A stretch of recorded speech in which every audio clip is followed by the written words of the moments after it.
Dr. Emily Carter believed she understood hospitals better than most people understood their own homes, because for nearly 15 years the quiet halls, soft beeping machines, and tired faces had shaped her daily life.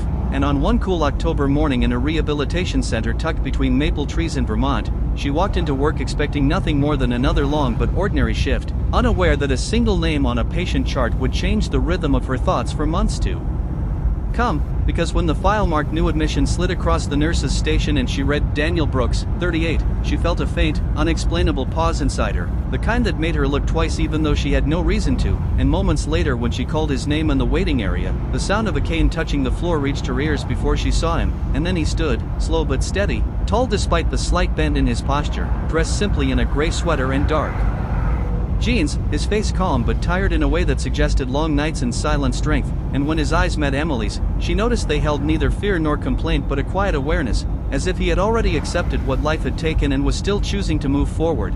And as she introduced herself and guided him down the corridor, she felt an odd awareness of the space between them, not uncomfortable but charged, like a moment before a storm that never quite breaks. And Daniel spoke softly, asking thoughtful questions about the program, the therapy schedule, the length of recovery, not with impact but with genuine interest. And Emily answered automatically while noticing how carefully he listened, how he absorbed each word as if it mattered, which was rare. And when they reached the exam room, he thanked her in a tone that carried weight, as if gratitude was something he never used lightly. And while she reviewed his medical history, pages of clinical facts about an accident on a rain-soaked highway in Oregon, multiple surgeries, months of painful recovery, Emily felt something shift as she watched his reactions, because there was no bitterness in him, no anger, only a deep quiet that seemed earned. And when she asked how he was feeling that day, he paused before answering, choosing honesty over ease, saying he felt hopeful but unsure, strong but afraid. And those simple words struck Emily harder than dramatic stories ever had, because they were real.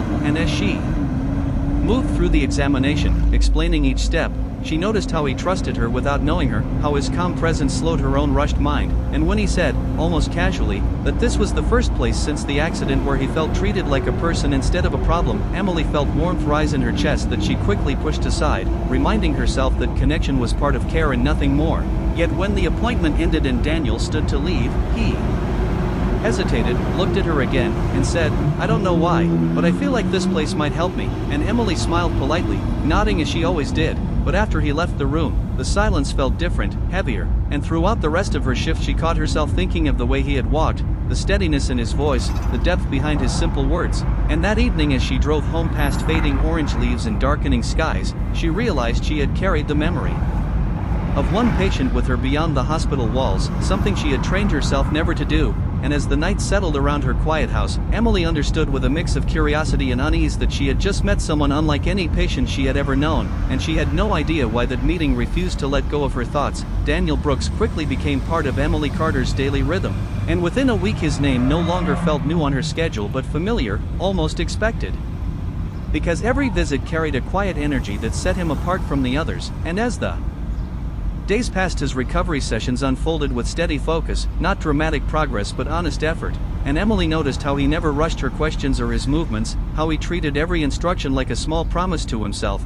And during those early sessions their conversations stayed light yet meaningful, moving easily from weather changes to favorite foods. From Vermont's long winters to the forests of Oregon Daniel missed deeply, and he spoke of his old job designing public parks, explaining how he believed green spaces helped people heal in ways medicine sometimes could not. And Emily listened more than she spoke, surprised by how refreshing it felt to talk to someone who didn't fill silence with complaints or fear.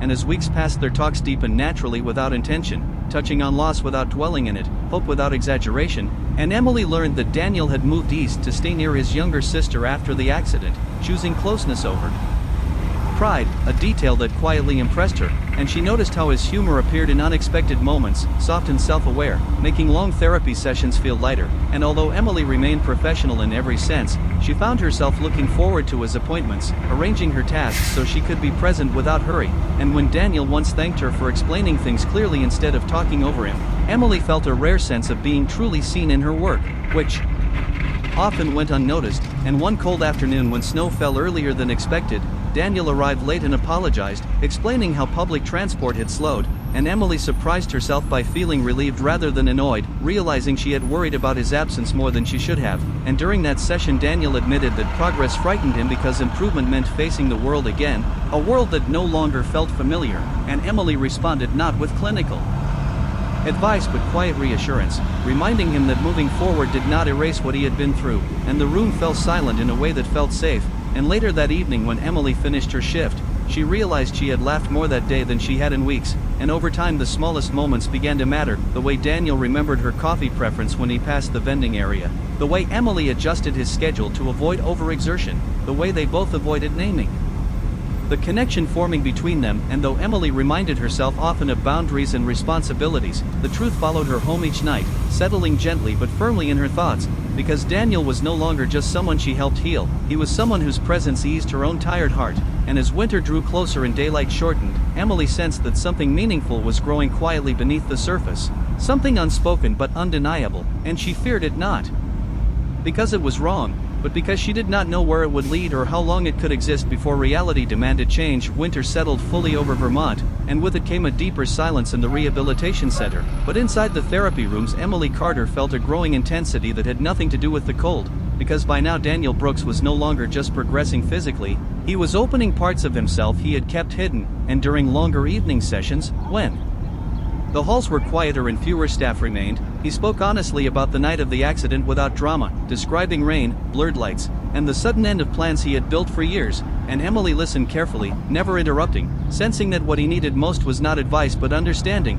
And Daniel admitted that the hardest loss was not strength or work but the future he once pictured, the family he believed he would have, the version of himself that moved freely without fear. And his voice never broke, but the weight of his words filled the room, and Emily felt the ache of it settle in her chest, wanting to offer comfort yet holding herself back, aware of the line she could not cross. And as weeks passed, their connection deepened through shared quiet moments rather than dramatic exchanges, through mutual respect, steady trust, and conversations that lingered long after they ended. And Emily found herself reflecting on Daniel during her drives home, realizing how his honesty had made her question her own guarded life, because she too had lost dreams over the years, slowly, without an accident, choosing stability over risk. And one afternoon Daniel arrived with unexpected news delivered calmly, explaining that his evaluations were going well and his care team planned to move him to outpatient therapy soon at a different facility closer to his sister. And although Emily congratulated him with a professional smile, her heart dropped sharply,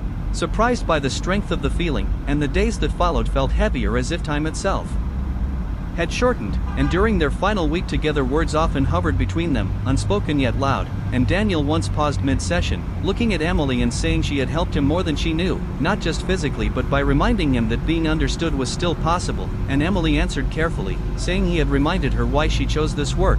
And on his last day, snow fell thick outside as they stood near the exit longer than necessary, the air filled with things neither dared to say. And Daniel thanked her again, his tone steady but full, and Emily wished him well, her voice calm despite the ache inside. And as he walked away down the hallway with measured steps, Emily realized she was watching not just a patient leave but a chapter of her life close without resolution. And that night, alone in her quiet home, she faced a truth she could no longer deny, that something meaningful had been lost without ever being claimed, and the uncertainty of that loss weighed heavier than any goodbye she had known. Spring arrived slowly but clearly, and with it Emily Carter felt the weight of winter lift from the world, even as a quiet emptiness remained inside her, because although her days returned to routine and new patients filled her schedule, none carried the steady presence Daniel Brooks once had. And she noticed how often she compared small moments to past conversations, how certain songs or passing thoughts pulled her back to shared silences and meaningful words. And instead of pushing the feeling away, Emily allowed herself to accept it as part of her growth, understanding that some connections are meant to change us even if they do not stay. And weeks later an envelope appeared in her clinic mailbox, handwritten and unfamiliar, and when she opened it and saw Daniel's name, her breath caught. And his letter spoke simply of continued recovery, of learning to move with patience, of choosing hope over regret. And he thanked her again, not as a patient but as a person whose presence had restored his belief in himself. And near the end he wrote that life had taught him not to ignore moments that matter, asking gently if she would ever like to meet for coffee once he was fully under outpatient care, without pressure, without expectation, just honesty. And Emily sat quietly for a long moment, feeling something settle into clarity rather than fear.